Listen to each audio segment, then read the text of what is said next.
Elecciones. Inclinación entendida también como renuncia de Luis Arce al Pleno del Jurado Nacional de Elecciones ha generado otra vez un terremoto político en el país.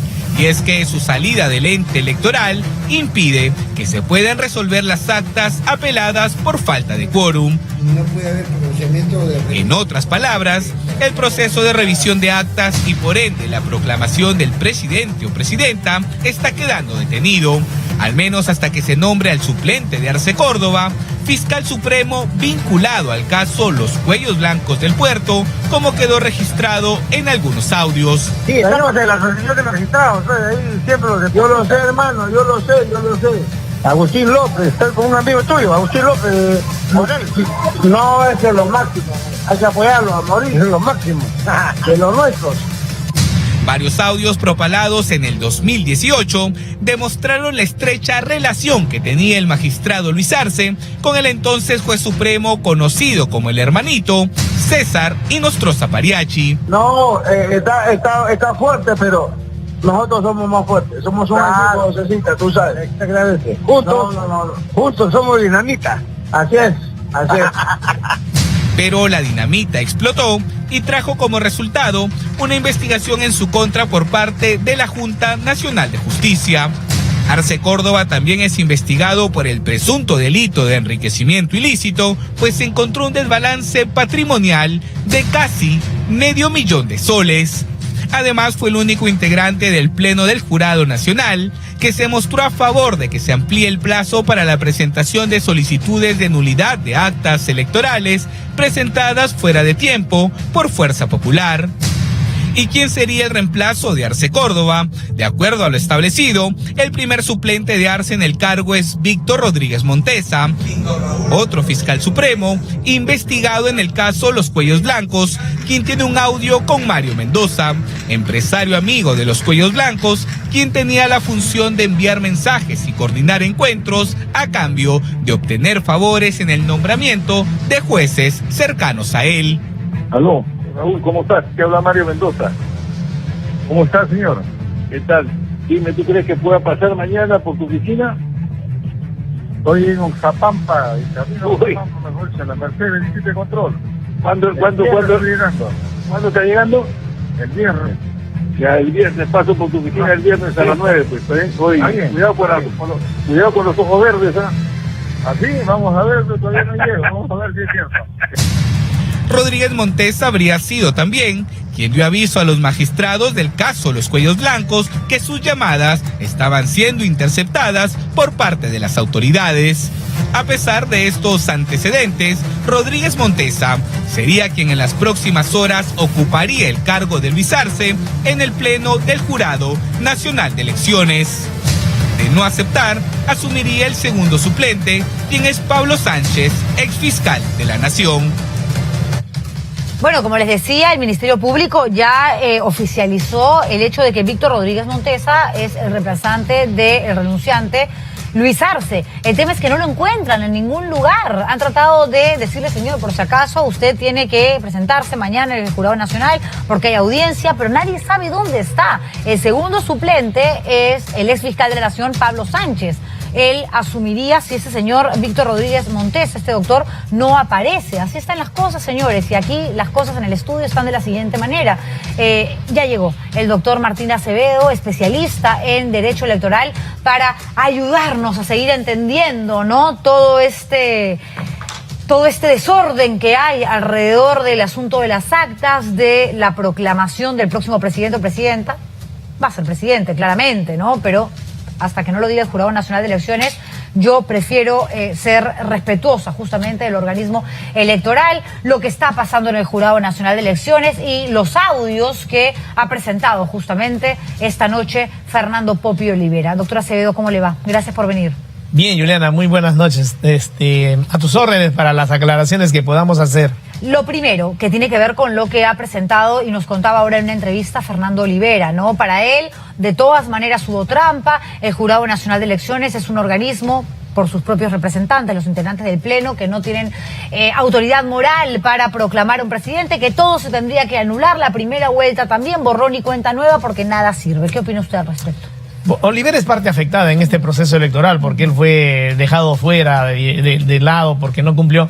En el caso de él, clarísimamente recordamos una serie de requisitos para poder ciertamente inscribir su partido político o movimiento político, y entonces a estas alturas yo calculo que bastante bien tarde de repente hubiese tenido efecto para antes de la segunda vuelta y repensar algo sobre la segunda vuelta, si es que en efecto es cierto lo que ha presentado, ¿no? Claro, que hay audios donde aparece Montesinos hablando con este comandante de retiro, eso es verdad, y luego el comandante de retiro se despacha y habla con todo el mundo, pero no hay un miembro del Pleno del Jurado Nacional de Elecciones formando parte de estas escuchas o un elemento absolutamente contundente que lleve a demostrar fehacientemente, como tiene que ser, que existió la posibilidad de que haya una mano negra para que el Jurado Nacional de Elecciones intente darle una manito a ayudar a uno de los candidatos. Es bastante delicado el tema, por eso hay que esperar que termine el Ministerio Público. Lo que no podemos esperar mucho es el momento en que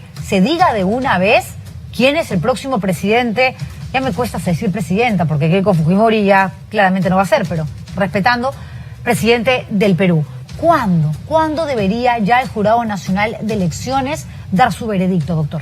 A ver, primero al principio de tu comentario una cosa pequeñísima. De que hay audio, lo dices muy bien, pero siempre ahí haciendo la verificación mediante el peritaje técnico respectivo para ver si esas voces corresponden a las personas que están imputadas por el señor Olivera. 1. 2. El trabajo del Jurado Nacional de Elecciones, con lo que ha pasado el día de hoy, rápidamente se dio cuenta, se le aceptó como renuncia, como decíamos nosotros en otro medio de comunicación en la mañana, ¿no? Esto, siendo una declinación, debe ser tomada como una renuncia porque produce el mismo efecto. Y así fue. Y el Jurado Nacional de Elecciones, el Pleno Interno, acordó ello. Ofició a la Fiscal de la Nación, y la Fiscal de la Nación alrededor de las 7 de la noche ya salió a dar respuesta para decir que, en efecto, en julio del año pasado, cuando se eligió al señor Arce, se eligió también sus dos suplentes, el señor Rodríguez Montesa y el señor Pablo Sánchez. En ese orden tienen que ser convocados y puestos a disposición del Jurado Nacional de Elecciones dentro de los próximos 3 días útiles, que debe ser mañana a más tardar, ¿no? Dos preguntas. La ley orgánica del Jurado Nacional de Elecciones dice que el cargo es irrenunciable. ¿Bajo qué figura han permitido que el señor Arce decline? Porque declinar es lo mismo que renunciar. Eso 1. 2. Y si Rodríguez Montesa no aparece mañana, dicen que lo están buscando para oficiarlo además y decirle, oiga, formalmente usted tiene que ir, y no se sabe absolutamente nada. ¿Qué sucede? ¿Mañana mismo tendría que ir a reemplazarlo Pablo Sánchez, que sería el segundo suplente? No, a ver, en la primera parte de tu pregunta, en la primera pregunta, hay que precisar que es la ley orgánica del Jurado Nacional de Elecciones, que en su artículo 16 precisa que no puede haber renuncias durante el proceso electoral, y el proceso electoral terminará, como ya dijimos la otra noche, cuando se proclame al ganador y se le entregue su credencial. Ahí termina el proceso electoral. Y esto ha tomado el Jurado Nacional de Elecciones como digamos, la parte más álgida del hecho que ayer generó el magistrado Arce, y se tomó como, repetimos, su declinación como una renuncia, y se le adecuó al último párrafo del artículo 18, que dice que cuando, no obstante no poder renunciar y no poderse dar estas causales o no darse estas causales, algunas se podrían dar, entonces se tiene que suceder inmediatamente dentro de los 3 días, que es lo que te decía hace un momento, al miembro suplente interinamente, y en este caso, la figura que usó adicionalmente el Pleno del Jurado Nacional de Elecciones en esa resolución del presidente del día de hoy es que suspende al señor Arce con la finalidad de que luego se aboquen a su renuncia cuando termine el proceso electoral, y mientras tanto se ha notificado a la Fiscal de la Nación. La Fiscal de la Nación ha dicho que es Rodríguez Montesa, y aquí otra tingencia que también fue producto de las elecciones.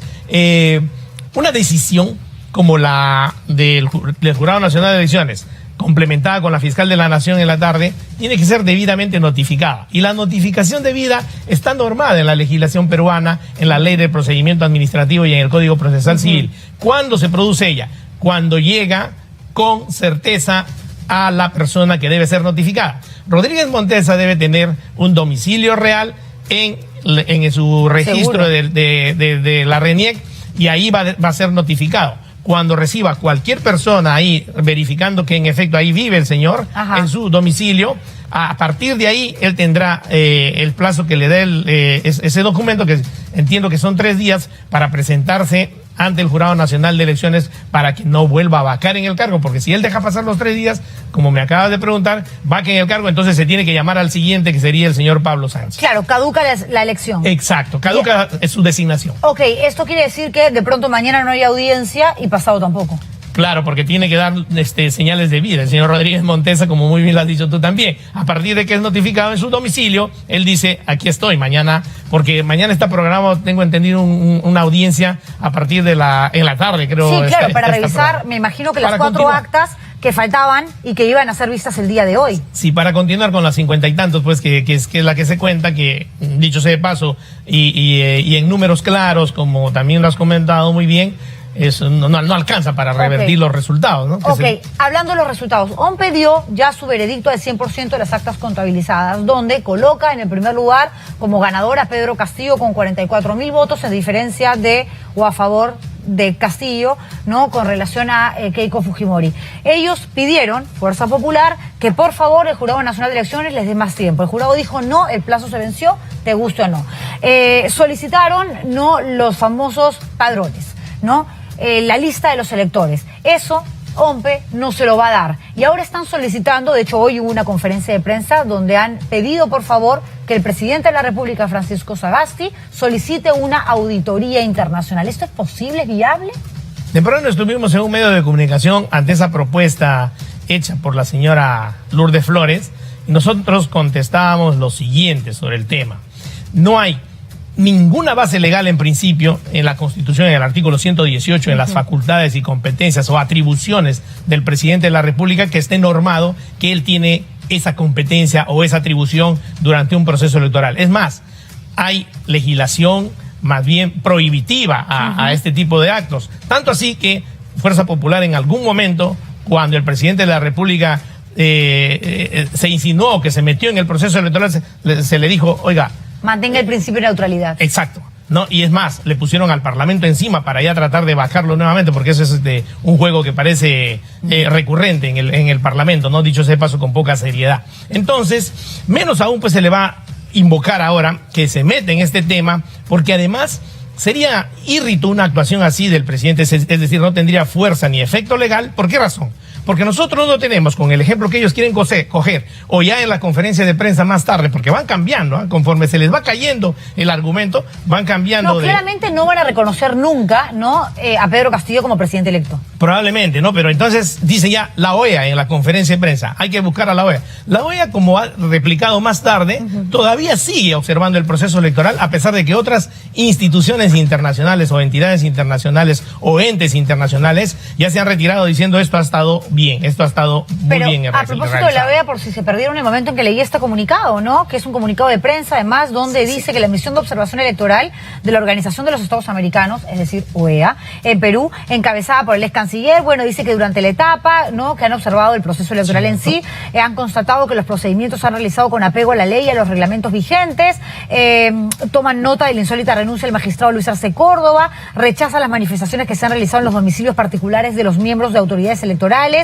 eviten, por favor, recomienda la difusión de noticias falsas, pero ellos en ningún momento hablan de irregularidades, ellos en ningún momento hablan de fraude, de una mano negra. Entonces, ¿cómo? Si la OEA te está diciendo el Perú ha tenido un proceso democrático, limpio, transparente, a ellos mismos les quieres pedir una auditoría. ¿Para qué? Si obviamente te van a decir lo mismo que ya te están advirtiendo, ¿solamente para dilatar el tiempo?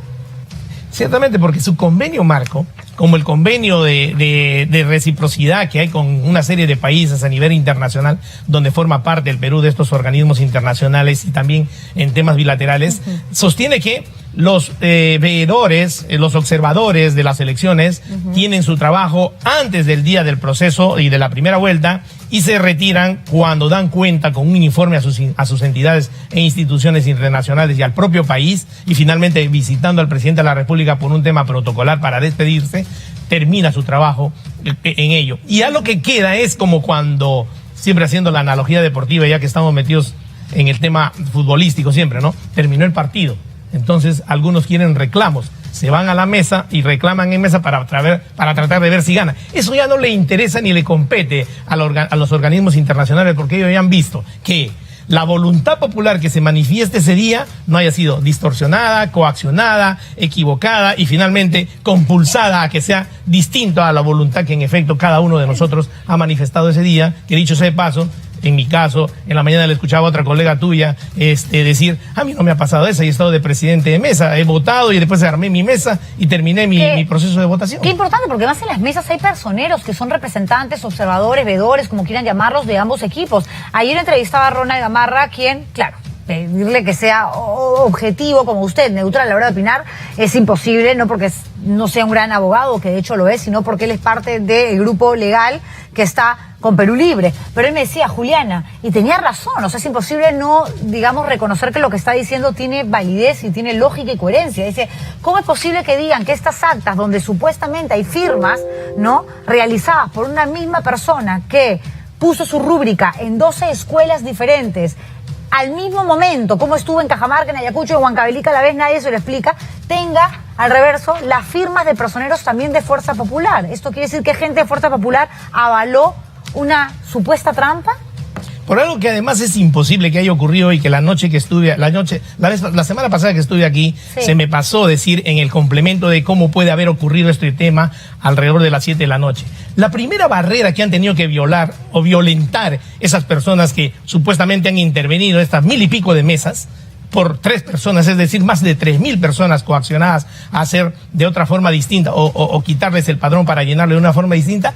La primera barrera, Juliana, fueron las Fuerzas Armadas y policiales que han estado cuidando los locales desde un día antes hasta un día después. Entonces, luego, no se les puede llevar, no se les debe llevar, aquí mi mensaje a las Fuerzas Armadas, de las narices a decir, oiga, aquí ha habido fraude, protesta por la democracia. No, señor, ustedes han estado cuidando los locales de votación desde un día antes hasta un día después. Es más, se les vio en Paseo de la República como si fuera a haber una marcha de tanques, listo, yéndose a sus lugares de votación. Esa ha debido ser la primera barrera que personas han violentado. Luego, al momento del conteo, donde a veces también están los personeros, pero también está el veedor de la OMPE y los veedores internacionales, los de IDEA y Transparencia Internacional, los de IDEA Perú, estaban ahí, y más los 3 miembros de mesa, a arrimarlos para traer el padrón y comenzarlo a llenar como le dé la gana, con firmas como le dé la gana, con cantidades como les dé la regalada gana, con huellas digitales que las comenzaron a inventar. Entonces es un poco difícil que ello se haya producido, salvo que los abogados de Fuerza Popular desde el primer momento hayan dicho, sí señor, acá está la prueba, miren las fotos, miren las huellas, miren esto que hemos generado en la propia mesa de votación. Ni un solo documento fehaciente. Pero por eso, además, si lo hubieran tenido, lo hubieran presentado el lunes 7, el martes 8 o el miércoles 9 hasta las 8 de la noche que venció el plazo. Y hace 3 días leíamos un tuit de la propia Keiko Fujimori pidiendo por favor pruebas porque ellos saben que hubo fraude, que les voltearon las elecciones, ese es el término que utiliza, que es lo mismo que fraude, pero les falta solamente demostrar el cómo. Yo no podría entender que, claro, Keiko Fujimori por tercera vez postula y no tiene suerte, se le quema el pan en la puerta del horno por tercera vez consecutiva, pero aquí estamos viendo a políticos con muchísima más experiencia incluso que ella, ¿no?, que se han aliado. Lourdes Flores, está Jorge del Castillo, hay jóvenes parlamentarios virtuales electos recientemente que también forman parte de esta especie de trinchera que tiene como consigna decirle a la gente que van a seguir luchando por su voto porque esa es la democracia. Y claro, hay gente que se ha creído este discurso al punto que, según la última encuesta de Datum, el 51% de los consultados no cree que el Jurado Nacional de Elecciones sea imparcial y el 49% piensa exactamente lo mismo de OMPE. En esa parte que tú comentas y en esta última parte, Juliana, aquí hay que coincidir con un analista internacional. Lewinsky dice, es terrible lo que se ve en el Perú, ¿no? Los resultados están ahí, sin embargo, los grupos de poder, los grupos de presión, sobre todo el sector privado, hasta ahora no ha dicho, esta boca es mía, y está callado y está permitiendo este tipo de presión. Por ejemplo, clase política y clase dirigente que no se quiere jubilar, que hace conferencia de prensa el día de hoy para decir eso, y al 15º día comenzar a pedir pruebas, al 15º día que terminó el proceso electoral, cuando la ley dice, y a través de sus personeros, personera general y personeros en cada una de las mesas de votación, han debido de estar bien instruidos para conseguir esas pruebas en la mesa de votación y poderlas luego hacer valer ante el jurado electoral especial y en segunda instancia ante el pleno del Jurado Nacional de Elecciones, cosa que no ha ocurrido. Doctor Acevedo, entonces, ¿cómo explicarle a la gente que las pruebas no están y tampoco van a venir? ¿Cómo explicarle a la gente que es momento de, sí, reconocer que de pronto tu candidata, lo que más te gustaba a ti para el país, no ganó, pero que hay que respetar, que estés de acuerdo o no, te parezca la mejor opción o no? En una democracia justamente lo que hay que aceptar es lo siguiente: mayoría gana. Y tu voto de Miraflores, tu voto de San Isidro, tu voto de Chorrillos, de Breña, de San Juan de Miraflores, es igualmente válido al de Huancavelica, al del elector de Ayacucho, al del elector de Loreto, al de la mayoría de peruanos que viven en el interior del país, que creyeron que la mejor opción era Pedro Castillo. Pero pareciera que la consigna es, como no me gusta, no lo acepto. ¿Cómo explicarle a la gente? Bien sencillo.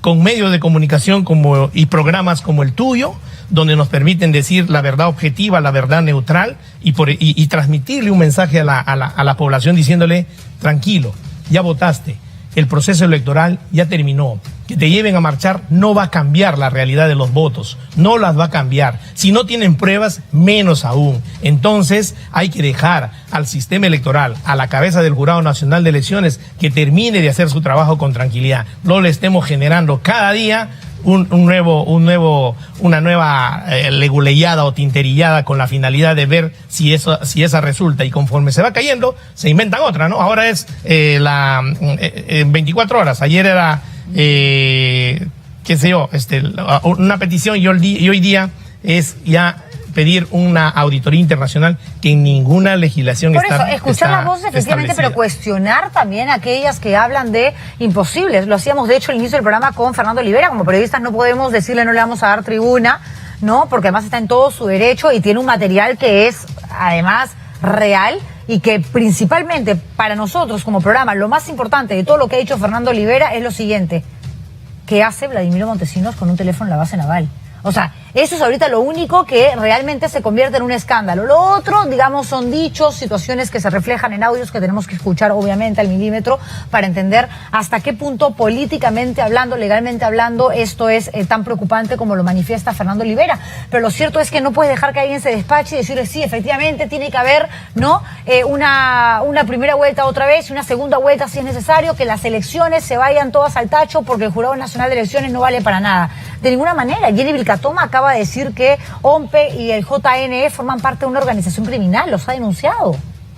No hay tal cosa. Lo que en todo caso sí existe en nuestra legislación es que si en efecto se quiere anular y se pretende anular las elecciones, hay que llegar a probar que más de las 2/3 partes de la votación, de ese 73% que acudió a votar, de los 25 millones de electores, en efecto han estado siendo compulgidos a votar de una manera distinta a lo que voluntariamente quisieron hacer. Esa es la única causal que está permitida en la legislación para poder hablar de nulidad de unas elecciones. Después, todas las otras deben caer en saco roto. No hay acciones de amparo, no hay amparo electoral, no hay habeas data porque no se puede abrir una etapa probatoria, no hay tampoco la posibilidad de llamar a una nueva segunda vuelta, claro, como invoca el doctor Villestein. Y finalmente lo que hay que esperar es, yo calculo que si entre mañana y pasado, dentro de 3 días a más tardar, se incorpora este nuevo miembro del Jurado Nacional de Elecciones, el jurado debe tomar unas 2 semanas en terminar su trabajo